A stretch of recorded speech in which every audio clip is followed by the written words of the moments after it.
had a tough game Saturday. Good team. We didn't play well enough to beat them. And good thing about basketball and conference players, you get to turn around and play right away again. So we get to go on the road and test ourselves against one of the better teams in the league, one of the better teams in the country, to be honest with you. And there's no real easy games left on our schedule. When you look at the rankings of our, we got 6 opponents left. They're all, I believe they're all top 25. At least they were before. So I haven't really looked at much other than trying to get ourselves ready for Missouri. They're top 5 in the country in steal percentage. We've had an issue with turning the ball over.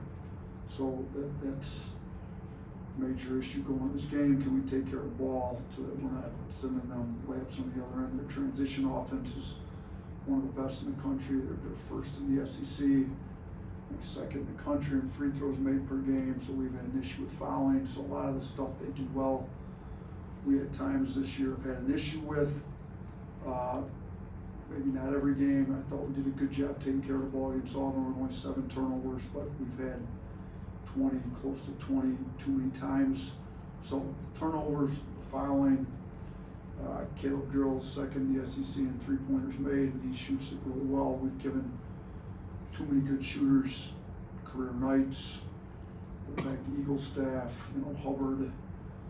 We've got to get. I didn't even think we did a great job against some of the shooters that Auburn had getting off the line. So our defense on Grill's got to be better. We got to be able to guard them without fouling, and we got to take care of the ball on offense because their points off turnovers and steal percentage is one of the better in the country. So those have been the points emphasis, and it's got to be more of one of those deals where can we bounce back after a tough loss with the proper mindset. And I referenced last year, I was a little disappointed with our leadership last year, after the Tennessee game going into Florida, have some of our guys this year grown up and matured since last year. Have some of the new guys, can some of the new guys that we've got provide better? And based on yesterday's practice and today's practice, I think the answer is yes. I think some of the guys that were on last year's team that kind of wallowed in self-pity, if you will, after the Tennessee loss, and then didn't have us ready to go against Florida, looked a lot better yesterday in practice than we had last year. And I think some of the new guys got a good disposition about them to help us in that regard. So, I liked our leadership yesterday in practice. We were a lot shorter today, but I thought today we picked it up, got done what we needed to, and we'll be ready to go tomorrow. Starting with Hunter. What makes Dennis Gates so unique in terms of just kind of finishing without a win in SEC play last season, but still able to achieve like a top-notch recruiting and transfer class? Yeah, Dennis is, before he got a head job, he was one of the best recruiters in the country, and still one of the best recruiters in the country as a head coach. So it's not shocking that he was able to still put a good recruiting class together even after, like you said, not being able to get a conference win. Sometimes, injuries, bad luck, whatever it is, because he did a really good job in year 1. I think he coach of the year, I thought, or he was in the votes for it. I can't remember exactly. 2 years ago, he did a great job in year 1, and then they obviously struggled last year, and then that shoot to be able to bounce back. To, like you said, recruit the guys that you got to come in, and then B, to get the mindset, get the culture, get the attitudes of the team to be back expecting to win. This team looks like they've got as much swagger as anybody in the country going into this. They expect to win. They're 16-1 at home. They've gone on the road and won big. This is a team playing really well. Nobody would have any idea that this team didn't win a conference game last year based on how they performed this year. Throughout what they look like right now, because they're one of the best teams in the country, and they're certainly one of the best teams in our league. Emily Grace. Coach, you mentioned that there's no easy game left on your schedule. When you look at these next 6 games, instead of focusing on how tough they are, what are some advantages that come from rounding out your regular season with a gauntlet like this? Yeah, instead of looking at what we have to do, it's more like what do we get to do? We get to play against some of the best competition in the country to test ourselves. We get to, if we bring it and are fortunate enough to get the win, we get to rattle off quality wins to get our NCAA tournament seeding up. I saw that the committee came out with their I think we were a 1 seed. I didn't look too close at that. I was trying to figure out what went wrong in the Auburn game, but I did, take a minute to look at that. Like, can we keep our 1 seed where it's at, which gives us the best chance to make a run to the Final Four? Well, we got plenty of opportunities to do that. So, and we've also got plenty of opportunity to prep ourselves for the SEC tournament and the NCAA tournament, both with playing very good teams. That and I'm looking at them. Missouri's, it's somewhat similar to Kentucky, and they both shoot a lot of threes and try to play up tempo, but they're a lot different too. So we got different. And then we go to Mississippi State, and they got some similarities with an elite shooter like Hubbard, Grill. Kentucky's got elite shooters, but they're different. So there's similarities in these teams. Jazz Lanier, Tennessee, great shooter. They're super tough defensively. Tennessee does it, a lot different than maybe Mizzou or Kentucky. But the similarities, we've got to do a better job. And what we've struggled with, that the difference is we've got to be able to adjust game to game and play all different styles. Because when you get into the NCAA tournament, you play at College of Charleston, and then you very up and down, free flowing. Then you got to turn around and play Grand Canyon, like smash mouth. Mo D wasn't needed nearly as much in round 1, and we don't win the game without him in round 2. So you look at these opponents, we're going to have to play different styles, different people to make another run in the NCAA tournament. We've got these guys, whether it's Saturday, Wednesday, Saturday, Tuesday, just bang, bang, we got to churn them out. We got to figure out ways to get wins. Chase. Small picture question here, not big picture, but when Cliff lost the opening tip against Auburn, it just occurred to me, it's been a long time since he's lost an opening tip. I know you track everything. Is his success rate winning those kind of off the charts? Off the charts in a bad way, you mean? Like never winning them? Is that what you're saying? Or it's been a long time since he lost one? Oh, since he lost one? I didn't even realize that. So he's been winning. Did you track that? I don't have I those. don't track it, but I know Somebody in here's probably got it tracked with all the analytics we got. So he's been winning all of them and then lost against Auburn? pretty much. I don't know what it is. He's long. His wingspan's ridiculous. He gets up. Hopefully he wins against Missouri. I don't know, but it's actually a good stat. I'm sure somebody in here would have it in the next 2 minutes if you Must want. be the only stat you don't keep, right?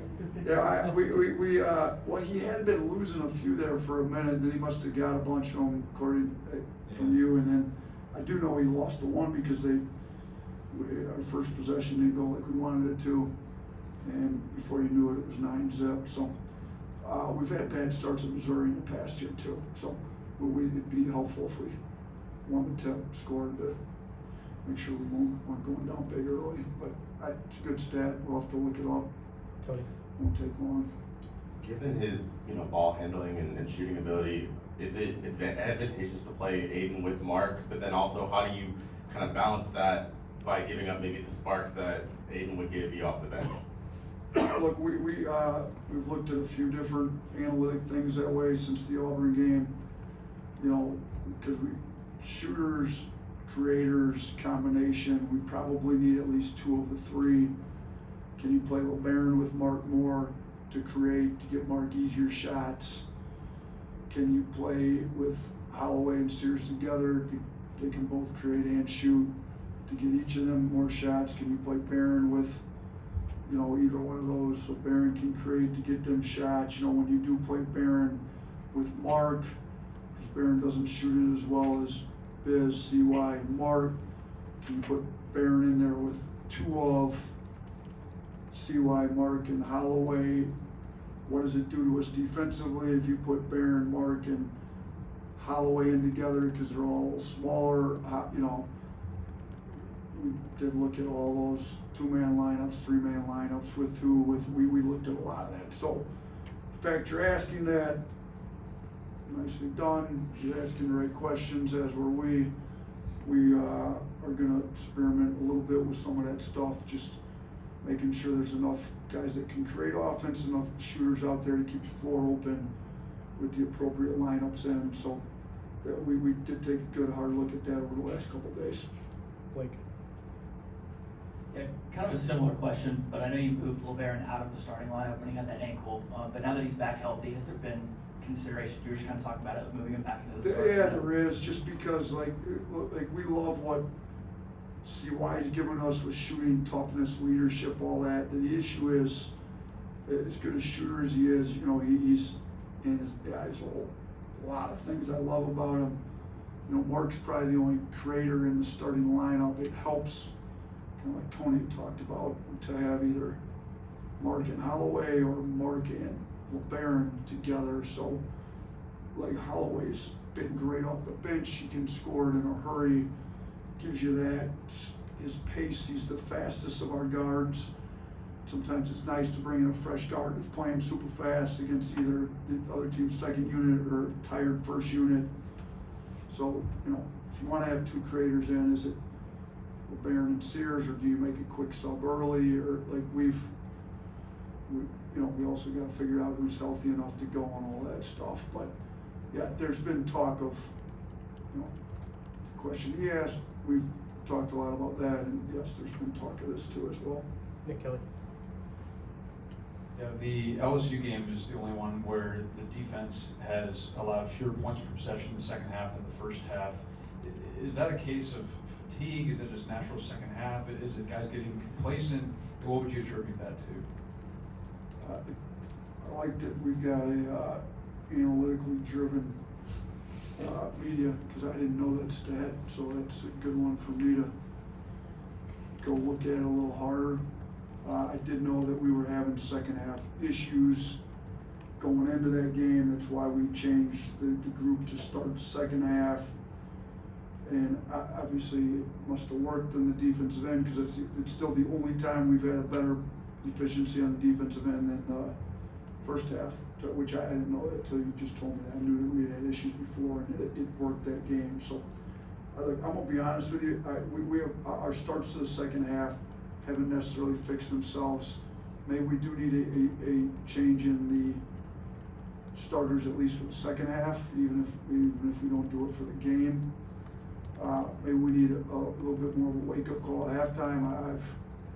Haven't felt the need to go crazy on, you know, I don't want to say I do that often, but light a fire in the room, if you will, with all the fifth-year seniors we have.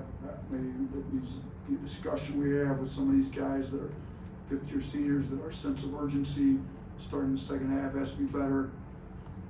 You know, we did address the, I think I had the numbers wrong. I think we obviously started the game out 9-0 the wrong way against Auburn. I think they finished on a 7-0 run, and then it went from 9 to 14 before the first media timeout. So 9 and 7 is 16, and 5 is 21.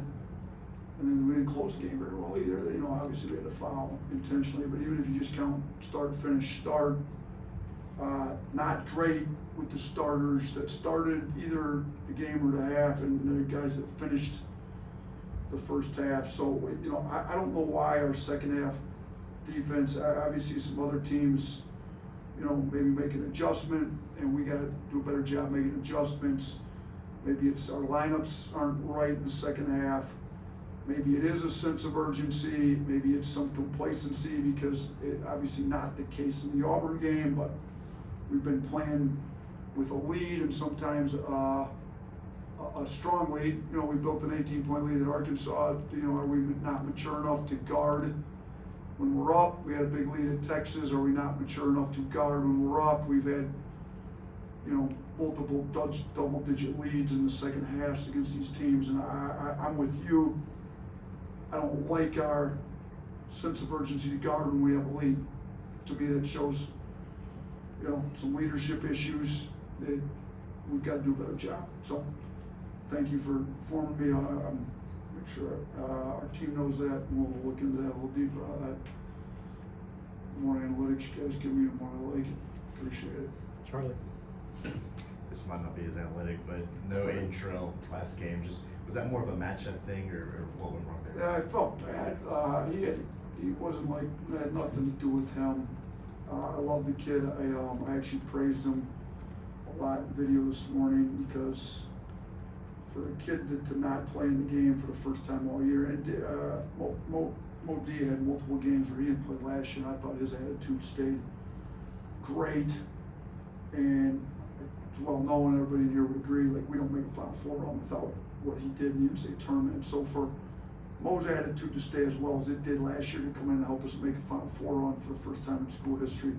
Aiden Shrell's attitude in practice yesterday, you know, I told you we have practice MVP voting.